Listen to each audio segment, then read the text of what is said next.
Live from WSLS, this is 10 News at 6, working for you. Now at 6, COVID-19 concerns ahead of Christmas. I know you're frustrated. We all want this to be over. We're still in it. The new steps the president is taking to curb the spread. Plus, and it's chilly out there right now, but temperatures warming up closer to Christmas. We have your forecast that's coming up. And holiday history. From Santa to twinkling lights, how popular symbols of the season came to be a part of our Yuletide celebration.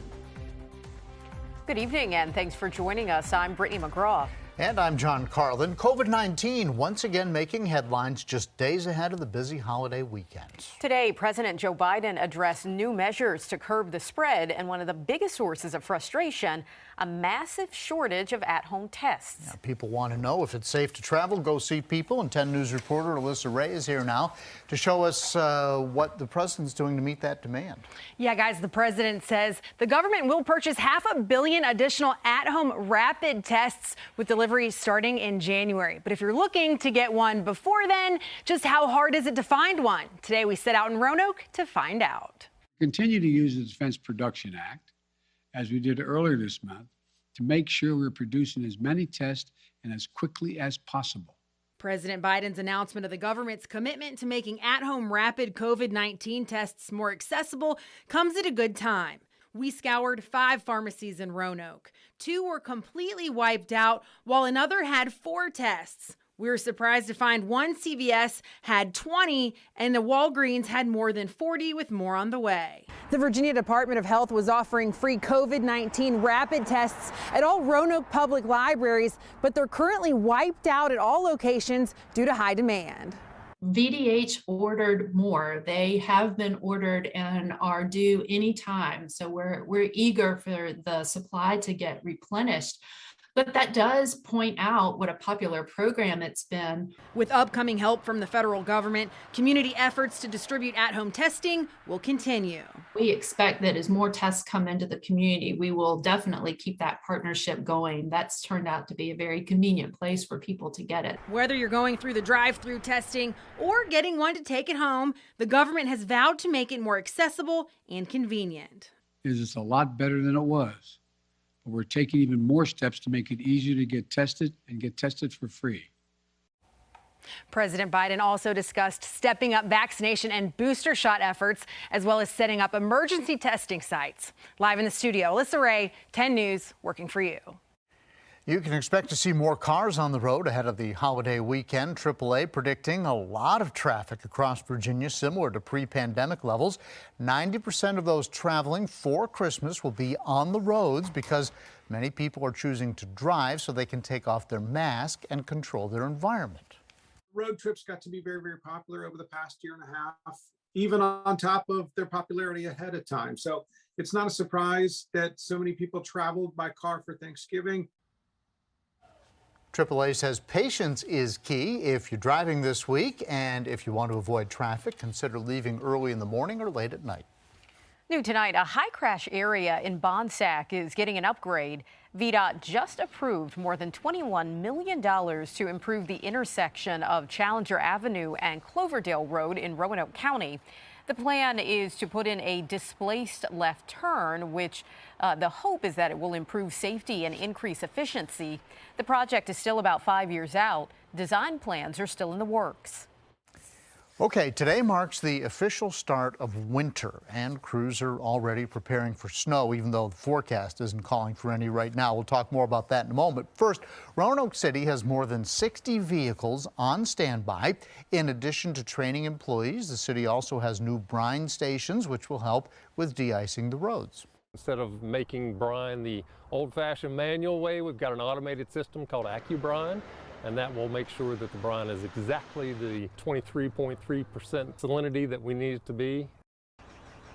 That means how much salt it has in it, right? VDOT has spent the past year stockpiling chemicals and making sure the equipment's ready to go, and they've set aside nearly $17 million for winter weather.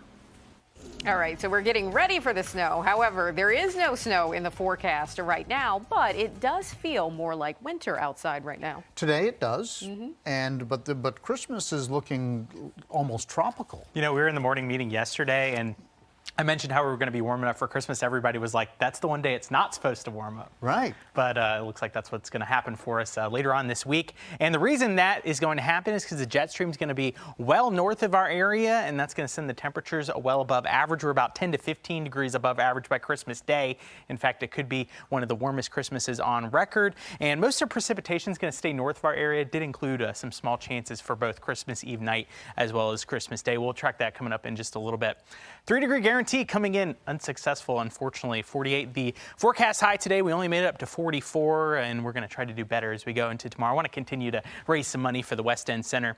Temperatures are starting to fall as we go into our evening. You can see we're in the 30s across the NRV, and parts of Southside starting to get into the 30s as well. Other spots are in the 40s right now, 42 in Roanoke. We're dropping down into the 30s by the time you are starting off your Wednesday, and unfortunately, temperatures are not going to be recovering all that much tomorrow. It looks like the 40s, maybe a couple of 50s. It is going to be breezy tomorrow as well, but eventually we are going to trade in this chilly weather for the warm stuff by Christmas. Your forecast in a few minutes. The Virginia General Assembly will consider new legislation next year to increase safety in schools. Newly elected Republican delegate Tim Anderson introduced bills that would require metal detectors. It would also allow any veteran who has served a minimum of 10 years as an active duty member of the military and meets several additional requirements to apply to be school security guards. What I'm proposing is exactly what we do in courts. It's exactly what we do in the General Assembly. If you try to come up to visit me in the Capitol, you're going to have to go through this same screening. And so all I'm saying is I think children should get the same security that judges get. The General Assembly session is set to begin on January 12th.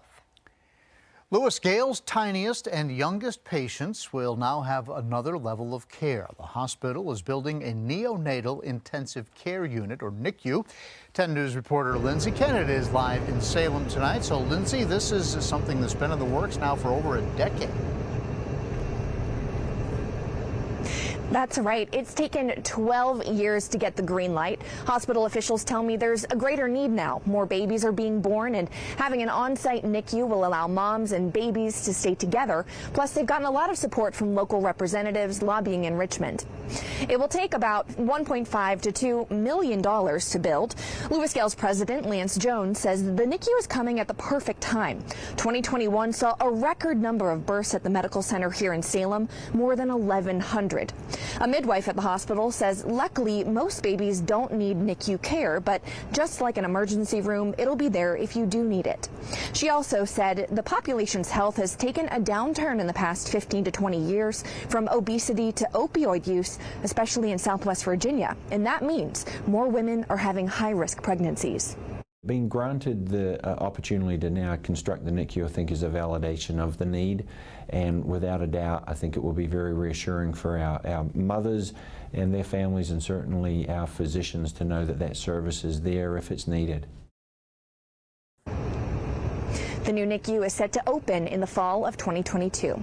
Reporting live in Salem, I'm Lindsay Kennett, 10 News, working for you. Coming up, making a difference. How local law enforcement is helping families in need ahead of the holiday. And a reminder that you can enter for a chance to win this Yukon fire pit if you can guess when Roanoke sees its first 1 inch of snowfall. To play, you have to be a WSLS insider. You have until midnight to sign up on WSLS.com and make your guess. More than 120 children in Franklin County will wake up to gifts under the tree this weekend thanks to Operation Christmas Joy. Dozens of families picked up non-perishable food items along with clothing and toys in Rocky Mount today. The sheriff's office partnered with churches, businesses, and civic groups to collect donations for the community over the past 3 months. We've been so blessed with product, partnerships, supply, and this has been one of the least stressful events we have had. I am overjoyed at the blessings that this community has been able to produce to help these Franklin County families. And although it's had different names over the years, a Christmas charity has been serving the region for the past 6 years. Law enforcement in Southside is also working to make a difference. The Danville Police Department and Sheriff's Office participated in the annual Cops and Kids program at Walmart last night. Each child was paired with an officer and was able to spend $75 on toys and $75 on clothes. The money was raised through community donations.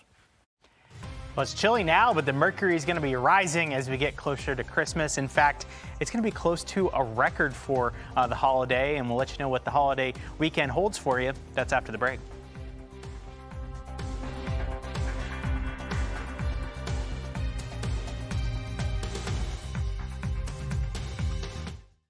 Do you have a holiday tradition that you are looking forward to? Maybe you've chopped the tree, you've hung up the stockings, you're waiting on a visit from the man in the red suit. 10 News reporter Courtney Lockie is working for you to explain where these symbols of the season came from and why they have stuck around. No matter the holiday tradition, whether unique to your family, we hunt almost every day. We hunt Christmas evening, and then we fry a turkey and enjoy ourselves. Or one that's known around the world.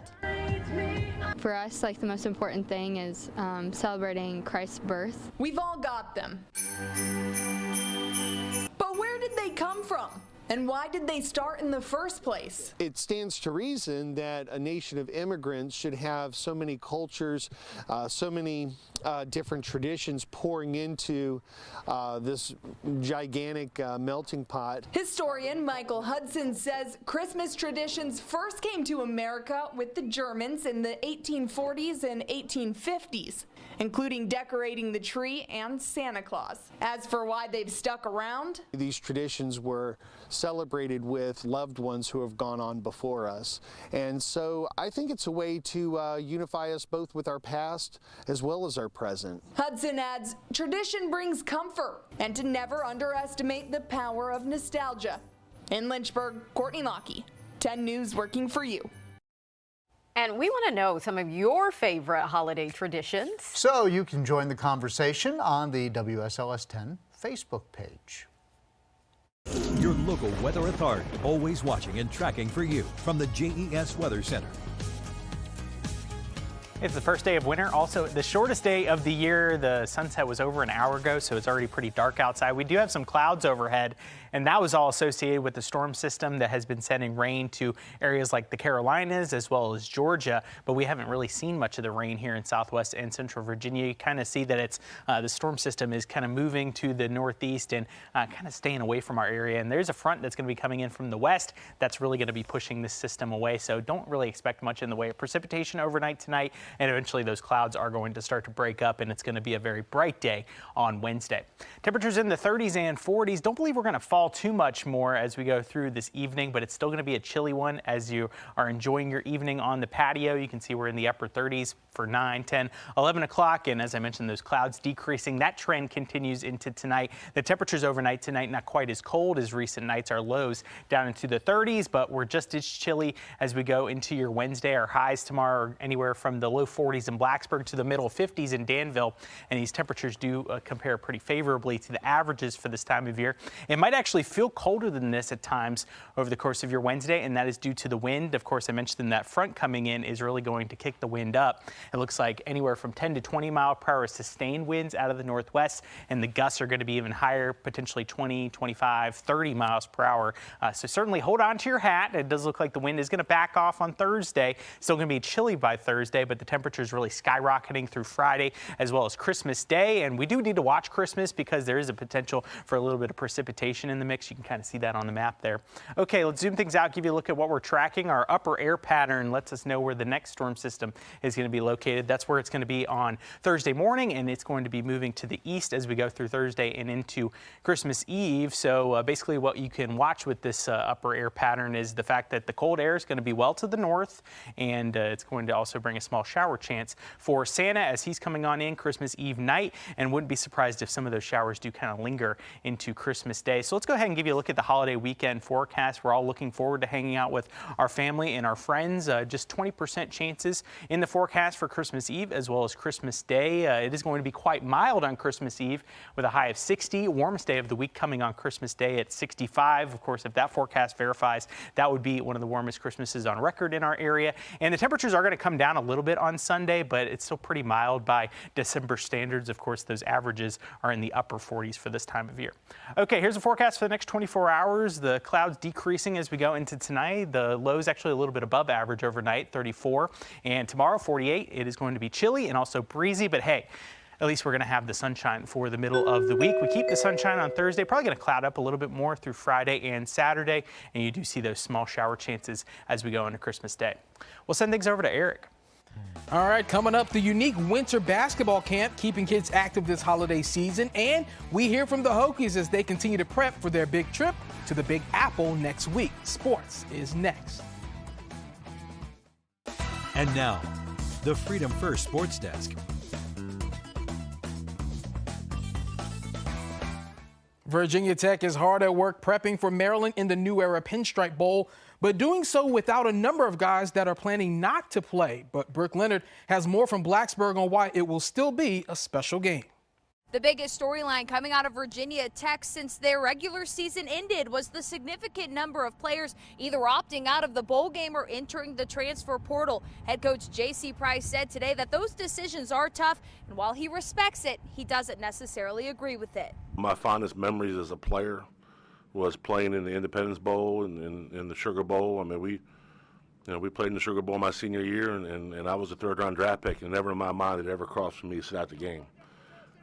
Things are a little bit different now. I think with the emphasis they put in the playoff has devalued the bowl system a little bit.